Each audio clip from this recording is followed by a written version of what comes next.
sa nag-iisa pong president po sa mga reactor, may panibago po tayo no, na role sa Kalingap. Siyempre po, wala na po ng mga president ng mga reactor. Hawak na po ni Presbyrador ang lahat po ng mga reactor ng Kalingap. Ayan, huwag magpabida-bida ha. Kasi wala na po kayong immunity lahat sa Kalingap. Now, nag-iisa pong president si Berador. Ayan.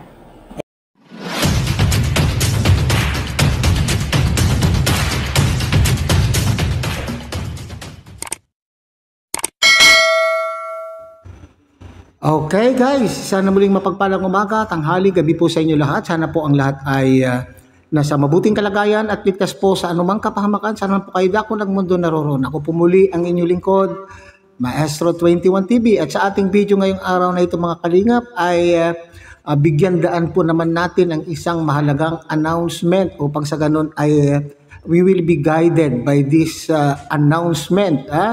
At ito nga po sinasabi ng ating spokesperson sa katauhan po ni Teacher N mga kalingap na mayroon na pong bagong bida. Bagong bida daw po ng mga reactors. At sa ngayon, pag may bagong bida na nga po ay siyempre bawal na po ang pabida-bida. Meron din po tayong isang video diyan po na mula po kay Hasan na sinasabi po niya mga kalingap na bawal na daw po ang pabida-bida. Okay?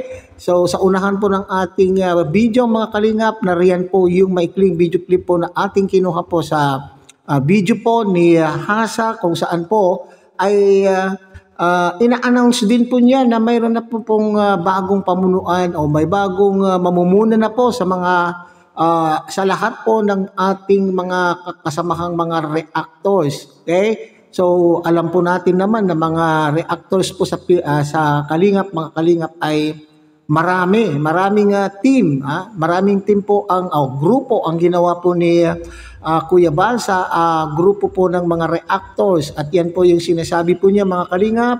Meron po tayong BIOS, meron po tayong watchers, meron po tayong strikers at siyempre ang Karepa kung saan po tayo nabibilang ay nanatiling grupo pa rin po ng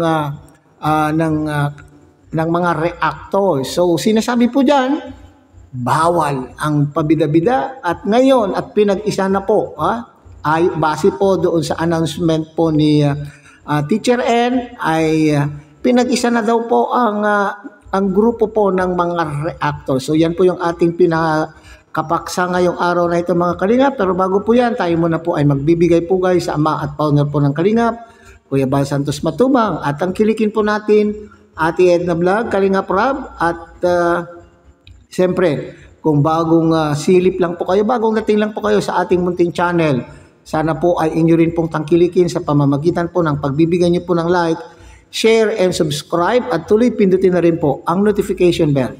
At nang sa ganon tayo pa rin po ay magkita-kita at magsama-sama sa susunod pa pong mga reaction videos na ating gagawin. Likewise, may galot shout out sa ating mga kasamahan po dyan sa Karepa, Kalingap Reactor Partners sa pamumuno po yan siyempre ng ating Presidente Javier De Leon aka Berador. At tangkilikin din po natin mga Kalingap ang ating mga kasamahang Kalingap Partners, Kalingap Charity Vloggers, lalo na po itong mga nariyan sa iba't ibang Kalingap Landing Pad na mayroon po tayo sa ating bansa. Okay, so bago po tayo magpatuloy, panoorin po muna natin mga Kalingap ang announcement po ng ating spokesperson.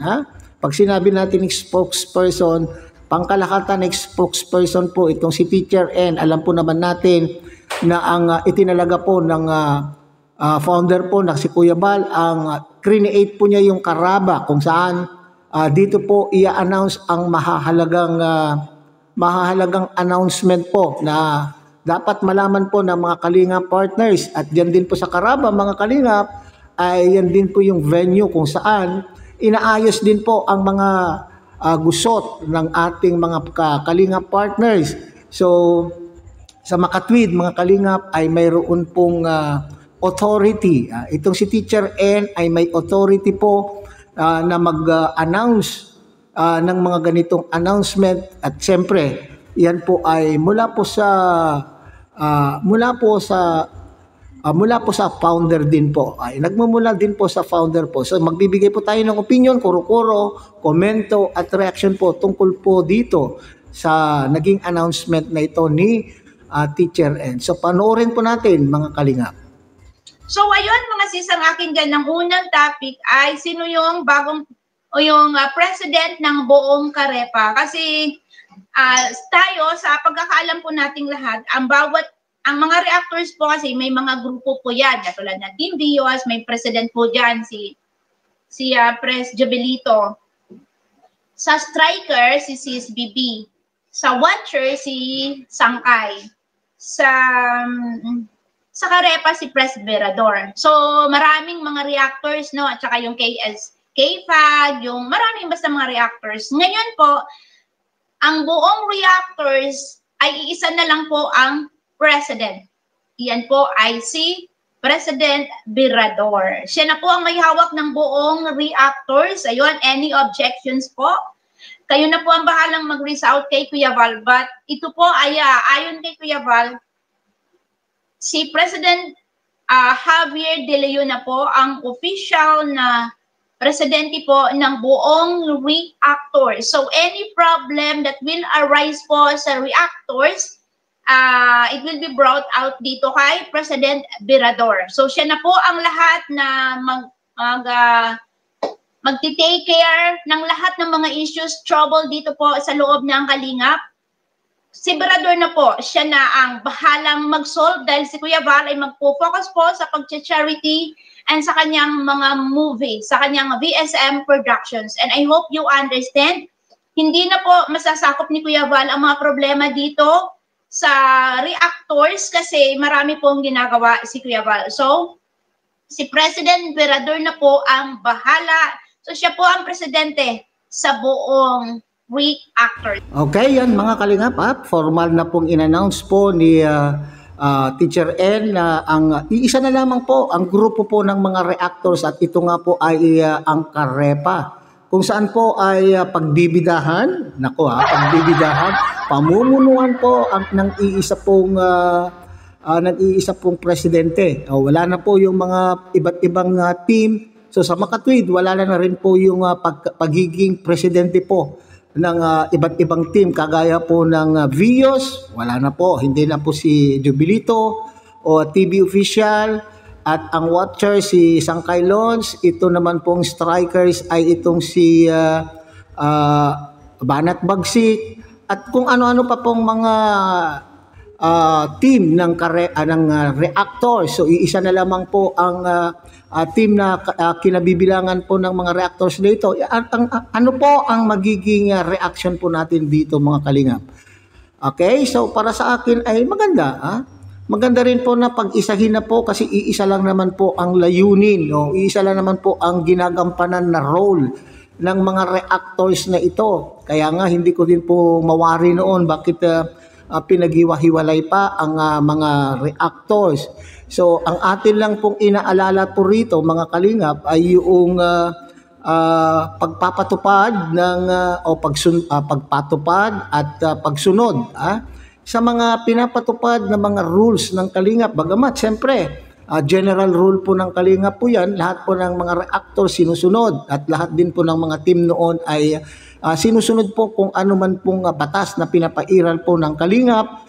Pero dito kasi, alam po natin, hindi dahil po tayo ay nakabilang po sa Carepa, ang alam ko ay ang aming pong tahimik, ang aming pong team dahil parati kaming pinapaalalahanan ni Pres Berador na kung yung rule na dapat wag natin pong re-reactionan, Wag natin re-reactionan ang ating kapwa reactor, lalo na po na yung tayo po ay makikipagbangayan, yung tayo po ay makikipagrebatan sa ating mga kapwa reactors na halos na kinakaaway na natin po ang ating kapwa kalingap reactor. Okay? So bagamat alam ko ang mga reactors ay may kanya-kanyang pamamaraan kung paano po nila itawid o kung paano po nila iparating ang kanila pong mensahe sa kanila pong mga taga-suporta, sa ating pong mga viewers.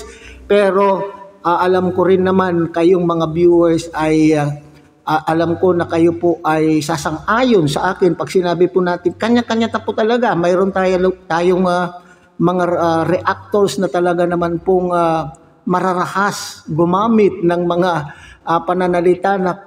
pananalita upang tuligsain ang kanila pong katunggali sa mga issue. Lalo na po kung ito po ay hindi po kapwa. Alam po naman natin, alam ko, sinasabi po ng iba na sila po ay nakikipagbangayan, sila po ay nakikipagbardagulan upang ipagtanggol po ang kalingap. Pero ang hindi po maganda po rito, mga kalingap, ay yung kapwa mo kalingap ay tutuligsain mo. Kaya nga parati kong sinasabi noon na kapag may issue tungkol po sa ating kapwa reactor, maganda po siguro na pag-usapan in private upang sa ganon ay hindi maibobroadcast, at mas maganda kung itong mga presidente po, itong presidente po na ito ang mag-uusap-usap upang ayusin po kung ano man gusot ng mga reactors. So ngayon, at pinag-isa na po ang mga reactors, so kinakailangan itong mga kasamahan po natin sa iba't ibang team ay magpapasakop siyempre, magpapasakop siyempre sa pamumuno po ng bidang presidente ng Karepa. Siguro yung role na yan ay tatalima sila. Susunod din po siguro po ang mga ito. After all, we are all in Kalingap community. Ang ating pangangalagaan po dito ay yung reputasyon po ng Kalingap. Bagamat sinabi po natin kanina na may kanya-kanya po tayong pamamaraan upang ipagtanggol po ang Kalingap. Hindi po ba mga Kalingap? Okay? So, dito naman po tayo mga Kalingap sa pabida-bida na sinasabi po. Nung una ko napanood, mga Kalingap, ay yung pagsabi po ni Hasa TV na pabida-bida, wag kayong pabida-bida. Sabi po niya, parang pumasok sa isipan ko kaagad mga Kalingap. Ang tanong ko sa isip ko, sino ba ang nagpabida-bida? Kasi kung ang itinalagang spokesperson ng Kalingap ay itong si Teacher N na siyang gaganap ng lahat na mag-a-announce, bakit itong si Hasa? Ito ay opinion ko lang ito, Hasa. Bakit itong si Hasa ay siya rin pong nag-announce din? Nag-announce din po ito ba? Itong announcement din ba ni Hasa ay mula rin po ba kay Kuya Bal? Pero iniisip ko rin naman mga Kalingap, tinimbang ko din po naman habang pinapanood ko yung kanya pong announcement ay maaaring ang kanya pong idea, yung kanya pong in-announce ay mula rin po mismo doon sa announcement po ni Teacher N.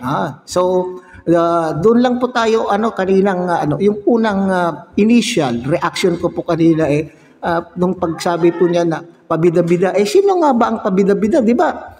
Para bagang inunahan mo na, yun ang nasa isip ko mga Kalingap, yun na din ang nasa isip ko, Hasa, wag mo itong mamasamahin, na para bagang, bakit dapat tayo, isa lang po yung, para hindi tayo magkakagulo, isa lang po yung pakikinggan na po natin, isa lang po yung dapat magbigay ng announcement at nang sa ganun ay maiwasan po yung kaguluhan. Kasi kagaya nito, kung iba-iba po yung nag-a-announce ay baka tayo ay magkakaroon ng problema. Pero naintindihan ko naman po, maaari na itong si Hasa ay nakuha po niya yung konsepto doon po sa pag-a-announce po ni Teacher N.